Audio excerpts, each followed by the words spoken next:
Well, it always hurts to lose to Arizona for sure, and give credit to them. They were really good in the first half, and we struggled to make shots. I think some of it, certainly they get credit for how they were defending us, taking things away and whatnot, and that contributed to some of our failure there. But I think there's always a little bit of carryover from the way we lost, last week and into that first half, trying to get our confidence back. I was appreciated how we fought our way back into the game and defended and got stops and started playing like we had been playing a lot during the season. So hopefully this is something to build on, moving forward.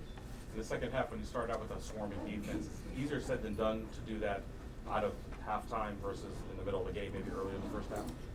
Yeah, they. I thought they were doing a good job defensively, taking some things away, and they were expending tremendous energy in the first half, guarding us, and felt like maybe we were a step quicker at times in the second half to take things away and create some turnovers and get back in the game. So just proud of the guys that we got it to where it was a manageable game, a game that we had a chance to win if we hit some shots. I mean, it's crazy. I mean, they're the top 5 team in the country, and beating some really good teams, and we lost by 9 and went 3 for 27 from 3. So hopefully the guys that are normally hitting shots and making those shots will connect a little better as we move forward. And I think the other thing that hurt us was which their size and obviously how big they are around the basket was the free throw differential. Anytime you're minus 17 or 18 at the free throw, minus 17 at the free throw line and made free throws.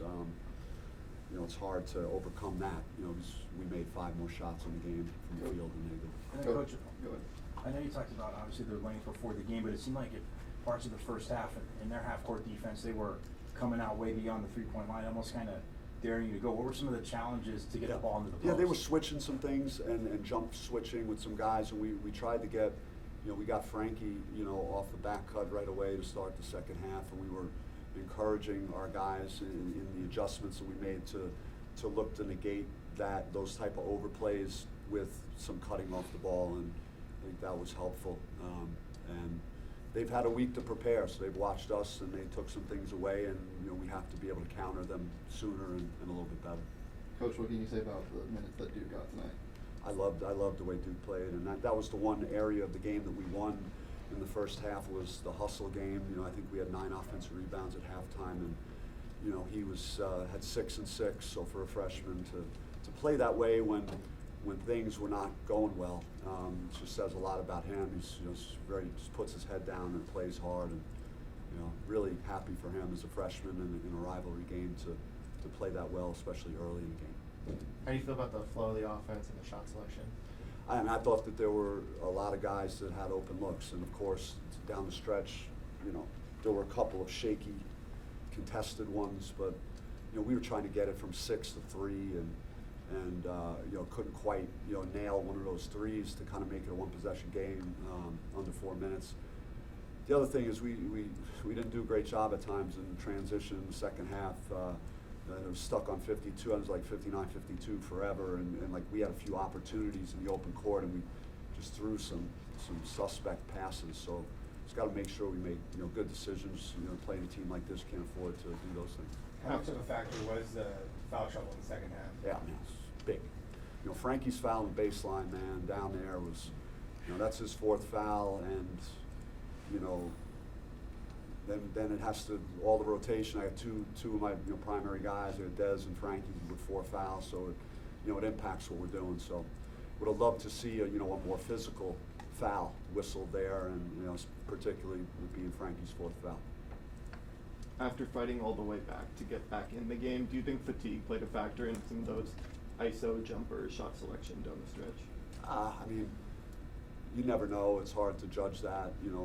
I think that there were some contested ones, and there were some others that were fairly or reasonably open, and against a good team, a big team that was playing very hard on defense.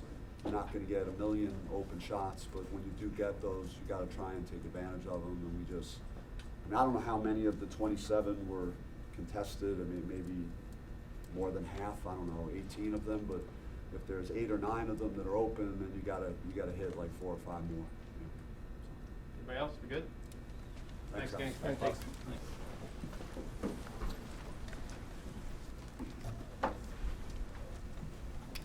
Questions? Somebody got one, right?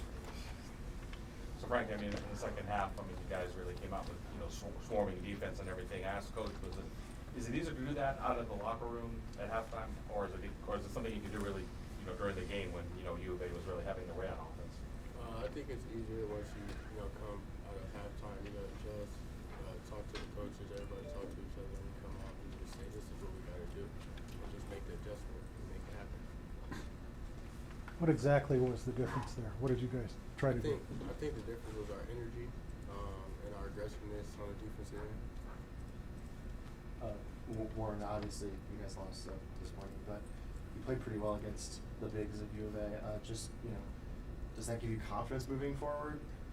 Of course it does. Ballo, the Bullet. I don't know how to say his last name, so I'm not gonna say it. But yeah, they're really good bigs. So going against them, I knew it was gonna be a war. I knew they were gonna come at me. So I felt like I just had to be physical and match their energy. So I mean, yeah, it gives me confidence for sure playing against those guys because they're really good and they have a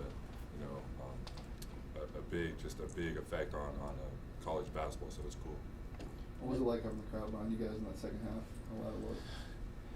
It's everything to have Sun Devil Nation support us and fill up the arena today. It was beautiful for me because that was my first chance playing against Arizona. So I just like to say we appreciate y'all for the support and all that. So yeah. Did they do You talked anything in about particular to? Go ahead, Matt. You talked about obviously the length, and Coach had mentioned that before the game, but it seems like in the first half they were really extended their defense out past the 3-point line, made it a little tougher to get it down low. But in the second half when they were doing that, it seemed like adjustment was made. What was the difference? I feel like that's a good question. I feel like they were playing the same kind of, but I feel like we just got the ball to the paint more. The second half, I feel like we were creating offense more in general instead of it being stagnant, quick shots. So I feel like that was just the biggest difference. Is we had a lot more motion and flow to the offense. Did you see anything in particular that they took away the threes that helped them take away your threes? I think they were really hard on closeouts. I think they made us take some tough threes, but I feel like we got a lot of good shots. I think we just didn't make them. But they defended the 3-point line pretty well for the most part. Anything else? That's it. Thanks, guys. Thanks. Thanks, guys.